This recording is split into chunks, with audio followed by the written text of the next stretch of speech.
Thanatéros, partie 3, chapitre 3. Nous nous trouvions dans une salle de banquet du côté de Gand. Elle nous avait été prêtée par l'ami d'un membre qui travaillait dans la restauration. Cela faisait déjà 3 semaines que j'avais suivi mon initiation sataniste.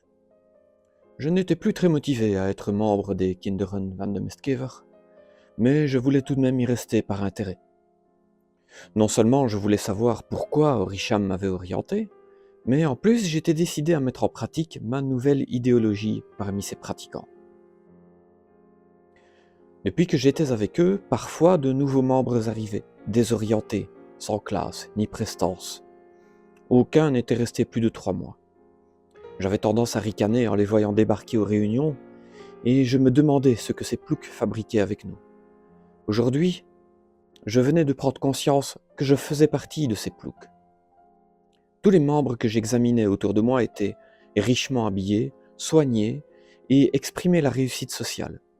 Sur le parking, lorsque j'étais arrivé avec Nikolai, j'avais vu des Mercedes, des Audi, une Jaguar et 2 Porsche.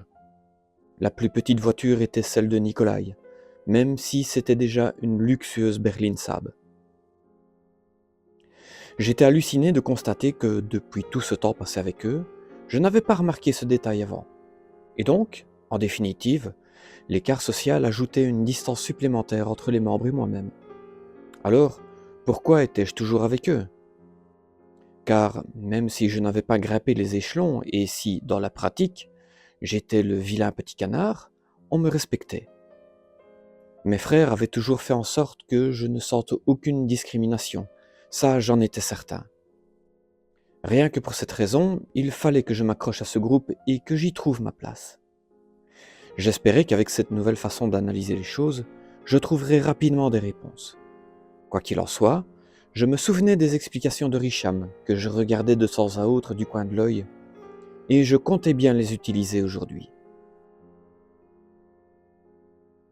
La salle, située à l'arrière d'un restaurant, était spacieuse. Elle pouvait bien contenir plus de 200 personnes. La décoration était sommaire mais efficace. Les murs, peints en beige, étaient agrémentés de fausses armatures de bois. Des tables pliées étaient rangées dans le fond de la pièce. Il y avait également des piles de chaises en plastique poussées contre les murs. La lumière laiteuse des tubes néons, qui d'ordinaire éclairait cet endroit sans fenêtre, avait été remplacée par quelques chandeliers disposés au centre de la pièce. Des couvertures recouvraient le sol, à l'endroit où nous étions assis en tailleur. En cercle autour d'Alphatos Scarabeus, nous nous tenions la main en récitant un charabia proche de l'arabe. Nous réalisions un rituel d'invocation du dieu Thoth qui devait se manifester dans les sphères astrales au travers de notre leader. Les litanies devaient induire un état de transe et projeter l'esprit des adeptes dans une dimension invisible. Guidée par le maître de cérémonie, la collectivité voyagerait jusqu'à notre divinité afin d'entendre sa parole. À mesure des répétitions de prière, les adeptes chancelaient de gauche à droite, roulant la tête d'un côté et de l'autre, comme si celle-ci était désarticulée. En temps normal, je restais honnête et je demeurais droit. J'essayais de gêner le moins possible mes compagnons, et je les regardais avec curiosité et un peu d'amusement. D'ordinaire, je me demandais d'ailleurs ce qui pouvait bien leur arriver pour qu'ils se comportent ainsi. Aujourd'hui, j'avais décidé de jouer le jeu, et je commençais à me balancer avec eux dans le même mouvement. Les yeux fermés, la bouche un peu ouverte, j'en laissais même couler un peu de salive sur mes jambes. Les litanies se transformèrent en murmures. Les mouvements se calmèrent peu à peu, plongeant l'assemblée dans un silence tout aussi long qu'ennuyeux. De temps en temps, je sentais les mains de frères Séti et Apoup, assis à mes côtés, être parcourues de spasmes musculaires. En bon comédien, je simulais également quelques spasmes et tremblements en réponse. Pour une fois, j'étais en cohésion avec le groupe, sauf que je ne ressentais rien. Au lieu de voyager dans les sphères astrales, mon esprit vagabondait sur des futilités. J'avais constaté, pendant le trajet qui nous avait conduits ici, que le cendrier de la Saab était propre. Je me demandais si Nikolai venait de le nettoyer ou s'il avait arrêté de fumer. La veille au soir, ma gazinière avait montré un peu de faiblesse. J'avais eu toutes les peines du monde à faire bouillir l'eau de mes spaghettis. Il fallait que je pense à remplacer la bonbonne de gaz en vitesse. En fin d'après-midi, lorsque j'avais embarqué dans la voiture de Nikolai, j'avais croisé une nouvelle voisine qui rentrait dans la propriété d'en face. Elle avait la trentaine, des cheveux châtains en cascade, des pare-chocs contenus dans un micro-top d'où saillait le bout de ses tétons, et un jeans trop étroit qui moulait ses formes en ne laissant aucune place à l'imagination. J'aurais aimé lui faire des cochonneries à celle-là. Je la déshabillais dans mon esprit, parcourant son corps de mes mains et farfouillant de ma langue les moindres recoins de son anatomie. « Quel récupérère !» clama Alphato Scarabéus. Putain, il m'a foutu les jetons à gueuler comme ça. Dans un sursaut, cassant le fil de mes fantasmes, j'ouvris grand les yeux. Ce mot de pouvoir clôturait les pratiques astrales et m'avait sorti, d'une manière désagréable, de mes visions érotiques. J'en étais juste arrivé au moment où j'allais la prendre. Zut. Mes compagnons semblaient sortir d'une sieste, un peu engourdis, la tête confuse. À l'identique, je commençais à m'étirer en me massant les tempes. Je grimaçais de douleur, comme un véritable acteur. « Alors, quelles sont vos impressions ?» demanda Alphato. Les débuts de ses comptes rendus étaient toujours un peu timides. Avant l'explication de Richam, je mettais cela sur le compte de la transition entre l'expérience astrale et le retour à la réalité. Apparemment, c'était tout autre chose. Je voulais en avoir le cœur net, et puis je n'avais rien à perdre. Pour la première fois, j'allais prendre la parole pendant cette phase. Je peux me tromper, bien sûr, mais j'ai l'impression qu'on est passé près de Karnak. C'est le cas ? Dis-je avec le plus grand sérieux tout en interrogeant l'assemblée de regards.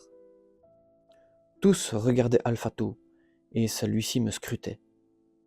« Eh bien, Karl, il semblerait que ta période d'absence a été profitable. En effet, nous sommes passés près de Karnak. C'est très bien, tu as réussi à faire le voyage avec nous cette fois-ci. Cela marque une grande avancée dans ta progression initiatique. As-tu pu écouter le message du dieu Thoth ?» me lança-t-il avec une pointe de satisfaction. Une grande avancée, c'est cela, oui. Je sentis autour de moi l'attention de mes frères se dissiper d'un seul coup. Tandis qu'ils s'efforçaient de respecter notre échange, comme si celui-ci était d'une importance cruciale, ils brûlaient d'impatience de prendre la parole à leur tour. Oui, j'ai entendu le dieu Thoth me parler. C'était un peu confus, tout était très sombre et j'ai peur de ne pas vraiment avoir compris. J'essayais d'être le plus vague possible sans savoir où ces mensonges ridicules allaient me mener. « C'est vrai que c'était fort sombre cette fois-ci, » répliqua frère Ibli, trépignant plus que les autres. « Nous étions au cœur d'une pyramide, n'est-ce pas ?»« Tout à fait, Ibli, » fit Alphato en se dirigeant vers moi, irrité par cette intervention. « Peux-tu me dire à l'oreille ce que tu as compris de son message ?» continua-t-il d'un ton enjôleur, penché vers mon visage. « Et merde, je savais pas quoi dire, moi, et il fallait que je trouve très vite. » Dans un effort d'improvisation à l'arrache, je sortis la première idiotie qui me vint à l'esprit. Il m'a dit « Je suis Thoth ton dieu, tu me vénéreras afin que je t'enseigne les secrets de mon immortalité, tout en me montrant une gravure de hiéroglyphes. Mais j'ai pas compris ça, susurrai-je à son oreille. Il m'a parlé également. J'étais présent avec toi. Mon esprit plus aiguisé vibre davantage et me rend invisible pour vous. Seuls les plus puissants parmi nous peuvent parfois m'apercevoir. Il t'a désigné une représentation de Thoutmôsis pour te baptiser parmi tes frères. Tu es à présent un adepte complet, frère Thoutmôsis. Il me dit cela en sourdine, appuyant ses paroles par quelques haussements de sourcils successifs dans une mimique niaise. Après être retourné au centre du groupe, Alphato Scarabéus incita les autres à poursuivre le compte-rendu du périple astral. J'écoutais à moitié le fabuleux voyage auquel j'avais participé. J'avais traversé les déserts et les couloirs labyrinthiques des pyramides, j'avais remonté le cours du temps pour être en présence de prêtres embaumeurs, j'avais même salué mes autres frères présents à une fête de Wag and Thoth. Non seulement j'avais menti sans vergogne en racontant n'importe quoi, mais en plus, tous les autres enchaînaient à la suite de ces mensonges pour en rajouter d'autres, même le grand maître. J'étais déconcerté par tant d'incohérences. Je suivais de regard chaque intervention et j'étais abasourdi par l'escalade des inepties racontées, ponctué par les approbations unanimes, les miennes y compris. Quel était l'intérêt de ces rituels où chacun doit inventer une histoire pour être intégré? Quelle motivation ésotérique pouvait-il y avoir? Je connaissais tout de même assez mes frères pour savoir qu'il s'agissait d'authentiques chercheurs en quête de spiritualité, pas de mythomanes abrutis. Il devait y avoir un sens à tout cela. Sinon, ça signifiait que le grand maître se mentait à lui-même et aux autres. Ou encore, son esprit était tellement dérangé qu'il finissait par être persuadé de vivre toutes les salades qu'on racontait. Quelle que soit la réponse, cette attitude démontrait que les gens étaient pathétiques, crédules, endoctrinés et manipulables, et ce, même dans les milieux où ils sont censés être plus éveillés. C'était grotesque comme situation. J'avais l'impression qu'à chaque instant, un membre allait éclater de rire en me disant « On s'est bien foutu de ta gueule, hein !» Mais non, tout se déroulait comme si c'était normal. Je mentais. Mes frères, tout comme le grand maître qui en rajoutait des couches, mentaient également. Et malgré cela, tout le monde souriait et était content de cette expérience fantasmée. C'était si cocasse. Depuis des années, je perdais mon temps avec ces gugus qui confondaient la magie avec l'imagination. Je ne savais pas trop si je devais exploser d'un rire hystérique ou exploser en larmes amères. Alphato Scarabeus mit fin à ce débriefing par une annonce très sérieuse. Dorénavant, selon la volonté des dieux, Karl sera appelé frère Toutmosis. Que cela soit inscrit sur le grand papyrus. Salve frater Toutmosis, firent tous mes frères en chœur avant de m'applaudir. Ainsi donc, c'était de cette manière que l'on passait du rang de novice au rang d'adepte.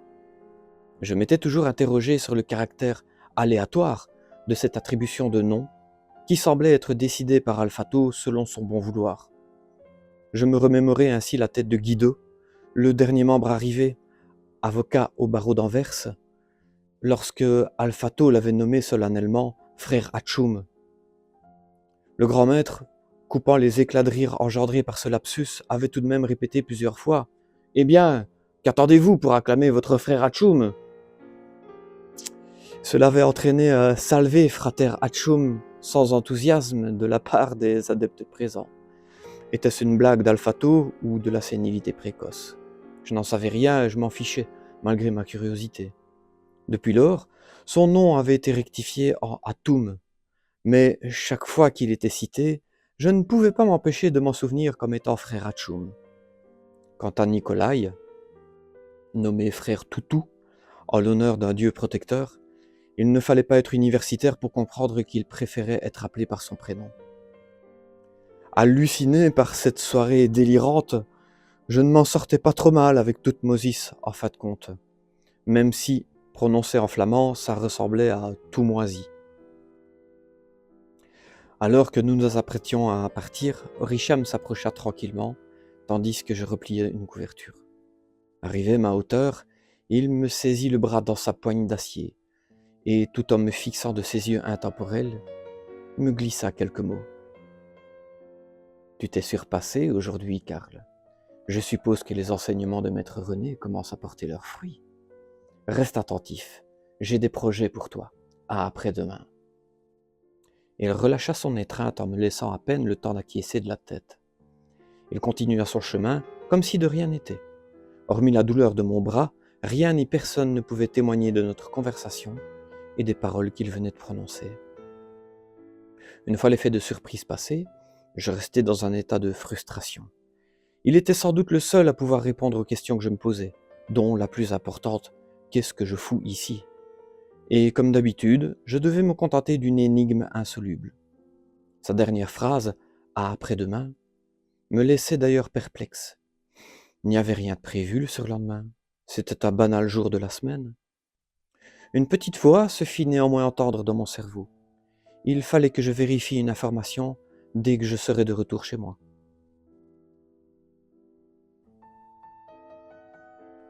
Nikolai n'avait pas encore redémarré que je me précipitais à l'intérieur de ma maison. Je farfouillais dans le capharnaüm de mes papiers à la recherche du calendrier événementiel du prieuré. Après 20 minutes de prospection infructueuse, je me rappelais avec rage que je l'avais affiché aux toilettes quelques jours après avoir reçu le cours.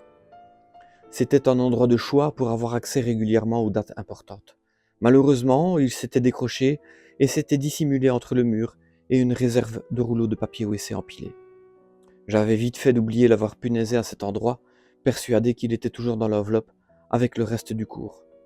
Bref, une fois le document en main, à la date du surlendemain, je pus voir la mention suivante. 30 avril à 22 heures, nuit de Walpurgis. Assemblée extraordinaire, célébration sabbatique avec banquet.